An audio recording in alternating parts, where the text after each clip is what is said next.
अस्सलाम वालेकुम। My name is Hamza and जो हमारा प्रोजेक्ट है वो है मोब हब। मोब हब जो है एक प्लेटफॉर्म है जिस पे ऊपर मोबाइल और उससे रिलेटेड सारी इंफॉर्मेशन प्रोवाइड की जाती है। मोर एवर इसको आप एज अ सर्च इंजन भी कंसिडर कर सकते हैं जहाँ लोग अपनी मर्ज़ी का सेल फ़ोन सर्च कर सकते हैं। नेक्स्ट अगर बात की जाए तो मेरे जो प्रोजेक्ट टीम में पार्टनर्स हैं उनमें एक हैं सईद और तलहा। सबसे पहले देखेंगे हम table of contents. Table of contents में जो चीज़ें हाईलाइट हुई हैं वो ये की हैं कि अपॉर्चुनिटी है, स्टेक होल्डर है, सोल्यूशन है, रिपोर्ट समरी है और बाकी जो स्टेप्स हैं वो नेक्स्ट टू नेक्स्ट आपको बताते चलेंगे। सबसे पहले बात करें अपॉर्चुनिटी के ऊपर।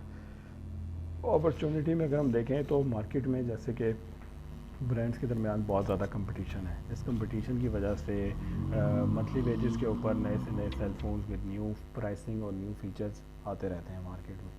तो एक यूज़र के लिए एक सेल फ़ोन फाइंड करना काफ़ी मुश्किल हो जाता है। ऑल्दो बहुत सारी ऐसी वेबसाइट्स हैं जो कि हर मोबाइल से रिलेटेड इंफॉर्मेशन, उसकी प्राइस से रिलेटेड, उसके फ़ीचर से रिलेटेड इंफॉर्मेशन होल्ड करती हैं, बट डिफरेंट साइट्स हैं और उनका डाटा भी डिफरेंट है।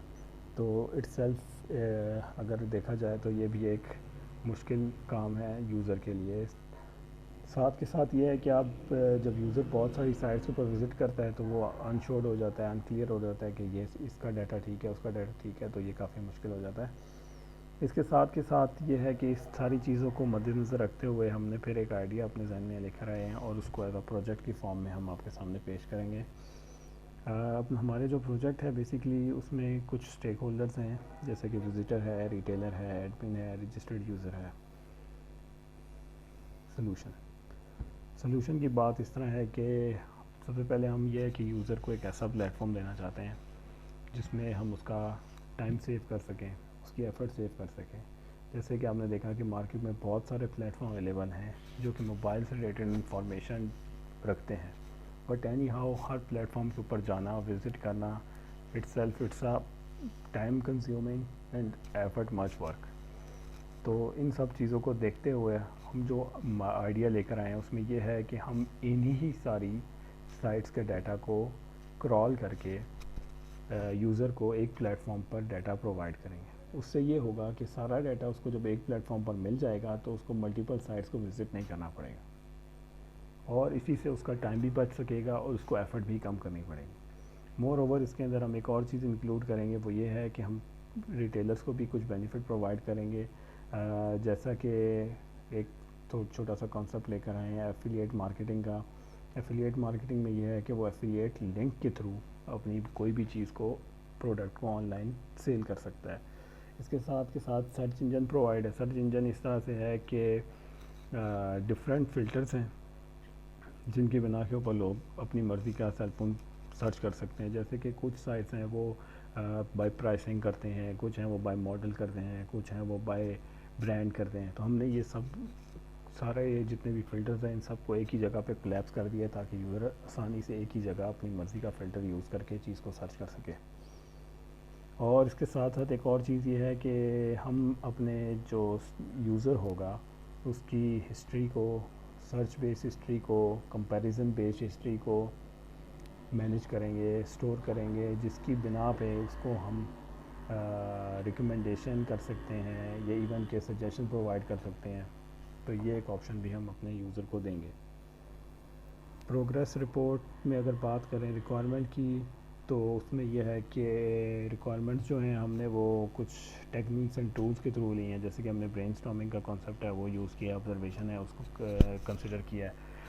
रिक्वायरमेंट्स जो है हमारी वो 4 स्टेक होल्डर्स पे डिपेंड करती हैं, जैसे कि visitor, admin, retailer and registered user. मैं थोड़ा सा आपको बताता चलूँ। विज़िटर बेसिकली वो है जो हमारे यूज़र है, जो हमारी साइट पे आएगा, हमारी साइट को यूज़ करेगा, विज़िट करेगा, सर्च करेगा, उसके अंदर सेल फ़ोन कंपेयर करेगा और दो इस तरह। एडमिन जो है बेसिकली एडमिन का ये है कि उसके पास पूरे यानी कि प्रोजेक्ट में उसके पास कंट्रोल ओवर होगा, ठीक है। वो यूज़र को देखेगा, रिटेलर्स को कंट्रोल करेगा, जो एड्स होंगे उनको मैनेज करेगा। इसी तरह एफिलिएट मार्केटिंग के जितना भी प्रोसेस है उस सबको एडमिन के उस पर किया जाएगा।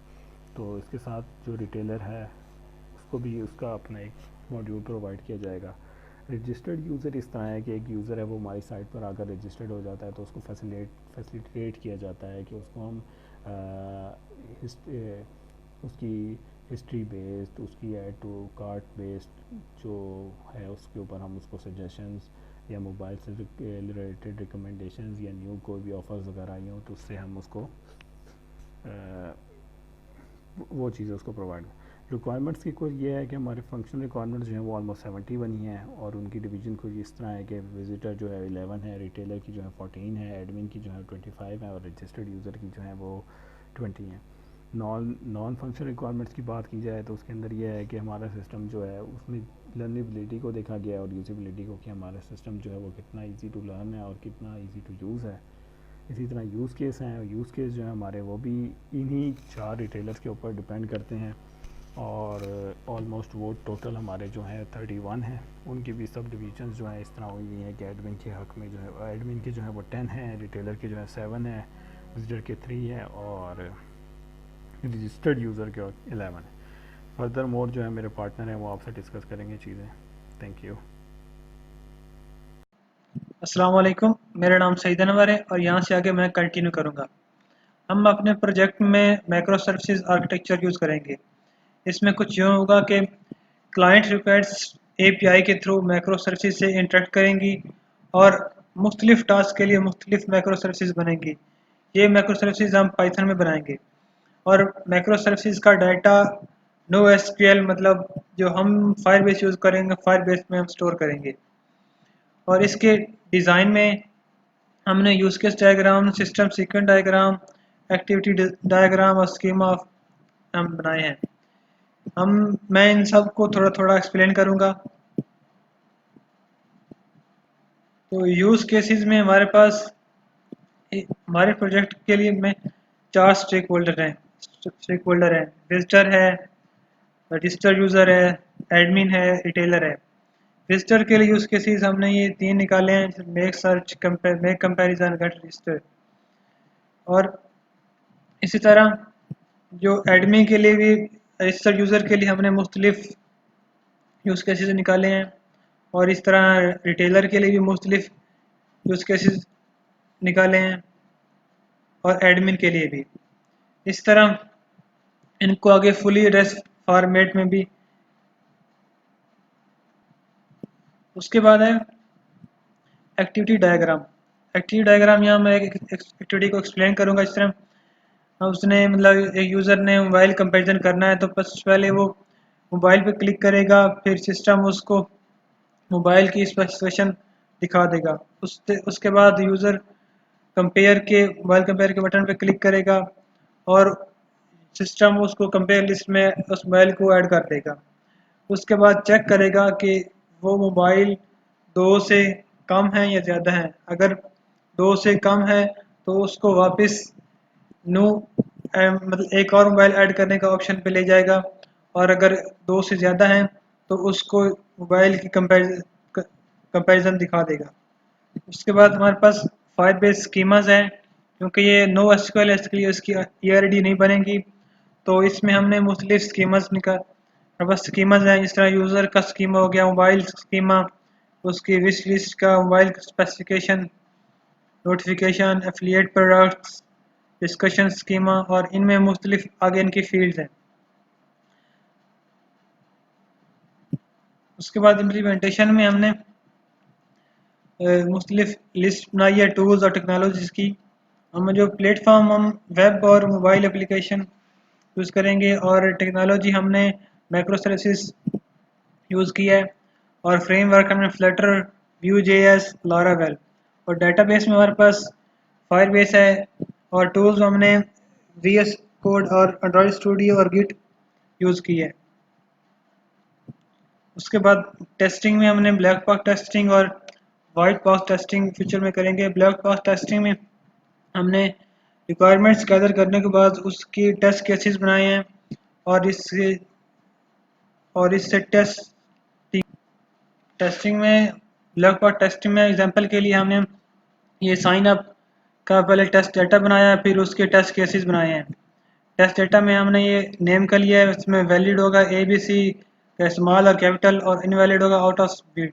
फिर जब इस टेस्ट केसेस में अगर उसके में जो वैलिड क्लास जो टेस्ट डेटा है उसके मुताबिक इनपुट्स होंगी और फिर उस होगी ओके, एक्सेप्टेड आउटपुट ओके होगी। उसके बाद जो आउटसाइड वैलिड होगी वो होगी इंटर अगेन। इस तरह ये हो गया नेम और 7 डिजिट हैं तो ये इनवैलिड है।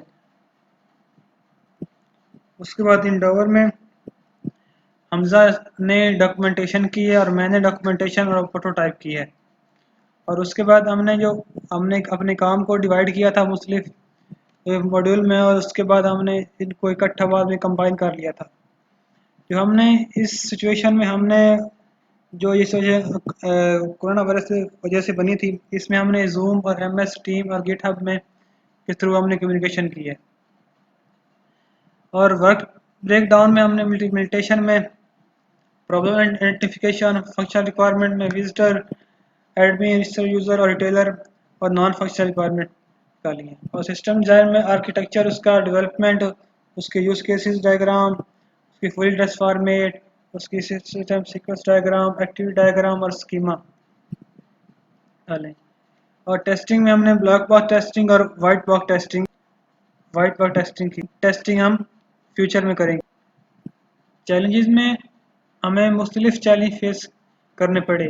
पहला तो चैलेंज है टेक्नोलॉजी फेस करने पड़े। इसमें हमारे पास हम न्यू टेक्नोलॉजी काम पे कर रहे हैं सर, माइक्रो सर्विसेज है, तो इसमें को सीखने में हमारे काफ़ी चैलेंजेस फेस करने पड़े। और उसके बाद जो दूसरा चैलेंज है कोलैबोरेशन। कोरोना वायरस की वजह से हम एक टीम लीडर में काम नहीं कर सके, और जिसकी वजह से हम प्रॉपर अच्छे तरीके से काम नहीं कर सके। ये हमारे लिए बहुत बड़ा चैलेंज था। दूसरा ये था कि ऑनलाइन क्लासेस का हम ऑनलाइन से ही मीटिंग नहीं कर सके, जिसकी वजह से हमें काम में बर्डन। ऑनलाइन वर्किंग एक बहुत बड़ा चैलेंज है, जिसकी वजह से हम प्रॉपर सुपरवाइज़र से और उस तरह मीटिंग नहीं कर सके, जिसकी वजह से हमें काफ़ी चैलेंज फेस करना पड़ा। प्रोटोटाइप में ये मुख्तलिफ स्क्रीनशॉट्स हैं हमारी प्रोटोटाइप की, इसमें लॉगिन है, क्रिएट अकाउंट, वेलकम की और बाकी भी। और रिपोर्ट में हमारे पास चैप्टर 1 है इंट्रोडक्शन, चैप्टर 2 है लिटरेचर मार्केट सर्वे, चैप्टर 3 है रिक्वायरमेंट एनालिसिस और चैप्टर 4 है सिस्टम डिज़ाइन, और चैप्टर 5 इम्प्लीमेंटेशन और चैप्टर 6 डिज़ाइन एंड एवेल्यूशन और चैप्टर 7 है कंक्लूजन और